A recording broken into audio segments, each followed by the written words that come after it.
và biết kiến thức là để sống tốt của mọi người và phát triển cùng mọi người. Mọi đứa bé đều có cơ hội ngang nhau và không bỏ một đứa bé nào, không dựa vào đánh giá, không dựa vào điểm số.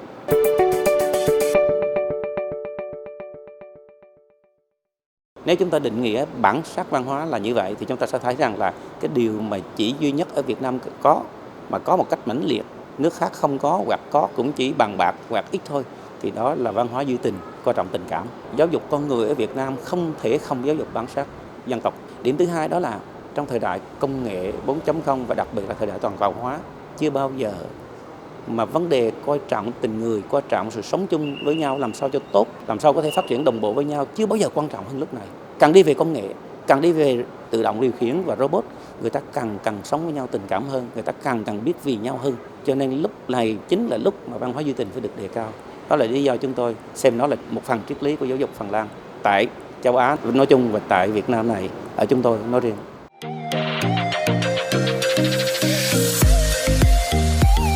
Khi tôi học nghiên cứu sinh ở Đại học Chulalongkorn của Thái Lan năm 93-96 thì tôi đã thấy trong trường Đại học Chulalongkorn, trường đại học hoàng gia lớn nhất của Thái, và đặc biệt là vào năm 96 thì nó được xếp hạng 60 châu Á theo QS.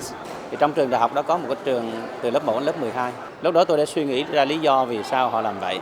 Và tôi hỏi cô phó hiệu trưởng của trường này thì cô phó hiệu trưởng trả lời và tôi thấy điều đó giống suy nghĩ của tôi. Đến năm 2012 tôi sang Nhật, tôi đi thăm trường Đại học Khoa học Kỹ thuật Tokyo.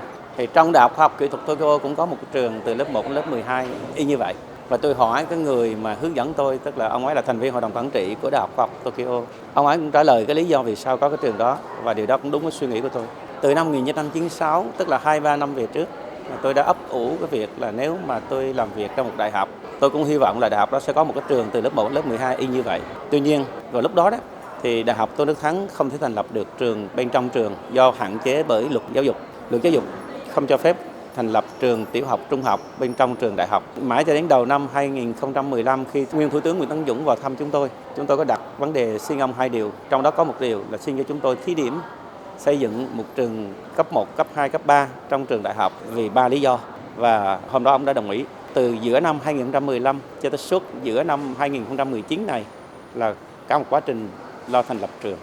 Mặc dù cái việc xây dựng cái cơ sở vật chất của trường thì chỉ tốn 18 tháng, nhưng là thủ tục và mọi thứ chuẩn bị về chương trình, tài liệu, textbook, môi trường sư phạm cũng như là tất cả các sứ mệnh, triết lý, tầm nhìn của nó thì mất gần 7 năm, tức là xấp xỉ hơn 3 năm, gần 4 năm. Thành lập một cái trường tiểu học, trung học như thế này trong trường đại học chúng tôi có 3 lý do. Lý do thứ nhất là khi một đại học như đại học của chúng tôi mà đào tạo một nhân lực từ lớp 12 vào thì hầu hết là chúng tôi chỉ có được thời gian khoảng 4 năm để đào tạo một ít về nguyên tắc hành động, một ít về đạo đức, nghề nghiệp. Thời gian còn lại chủ yếu là dạy cho người ta một cái nghề và biết càng nhiều kiến thức khác càng tốt.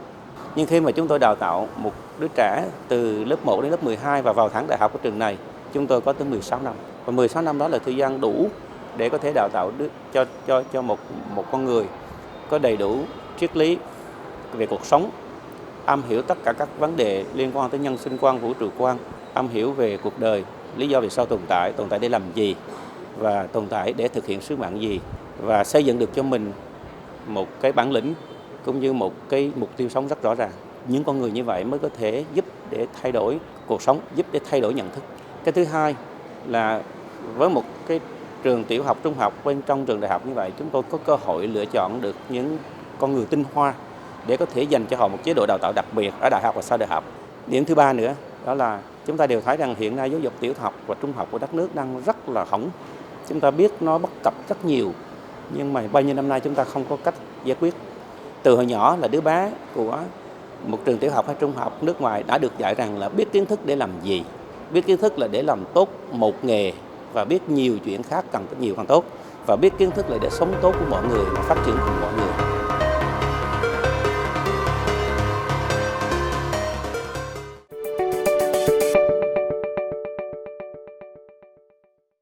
Năm 2016 tôi đi thăm Phần Lan. Tôi đã từng chứng kiến rằng là khi tôi thăm một cái trường cấp tiểu học, trung học của Phần Lan, hiệu trưởng tiếp đoàn của chúng tôi ở cổng.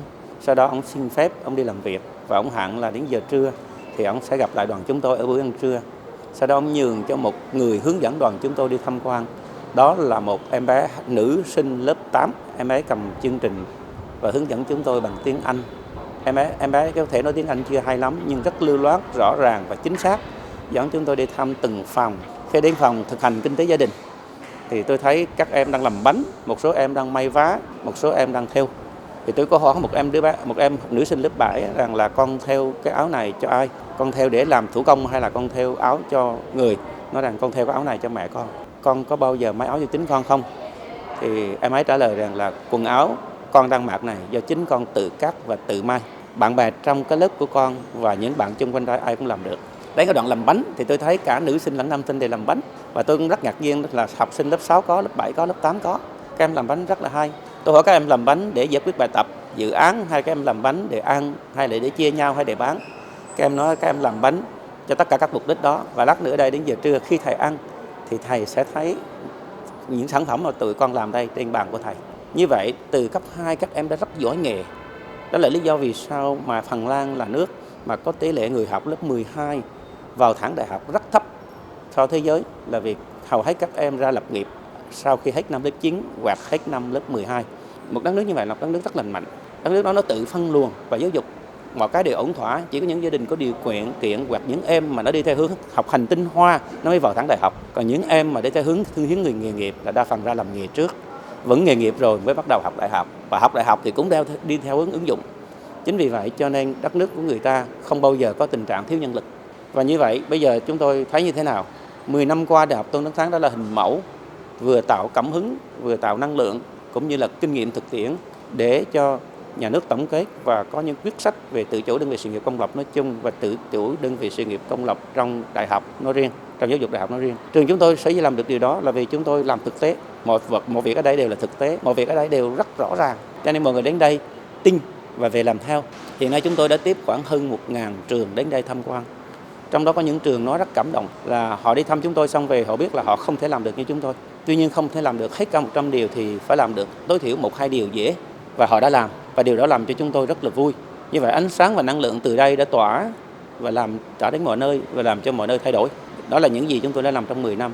Bây giờ mục tiêu thứ 3 của trường này đó là gì? Đó là chúng tôi muốn xây dựng một hình mẫu giáo dục Phần Lan thành công ở đây để cho các trường tiểu học và trung học đến đây nhìn thấy, sờ thấy và từ đó họ mới tin rằng là hoàn toàn có thể làm được như Phần Lan tại đây. Và họ về từ từ thay đổi. Như vậy sau 5 năm, 10 năm chúng ta mới có sự cải cách trong giáo dục tiểu học và trung học.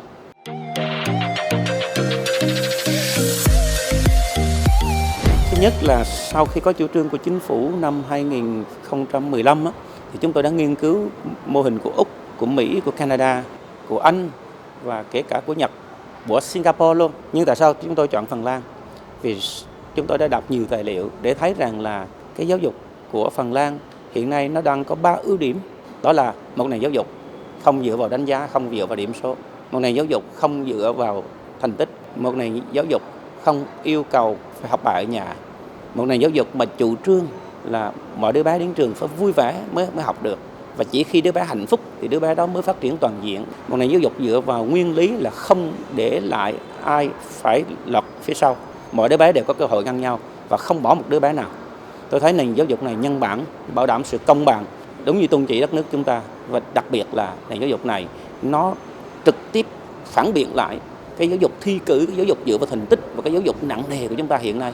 Chính vì vậy chúng tôi quyết định chọn Phần Lan để đi khảo sát.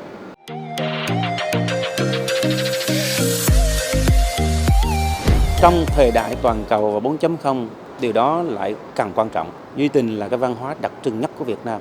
Khi nói đến văn hóa đặc trưng nhất thì phải nói rằng nó là cái nét văn hóa mà ở nước đó là nổi trội, là chủ đạo, trong khi nước khác có thể có nhưng không bằng, hoặc nước khác không có.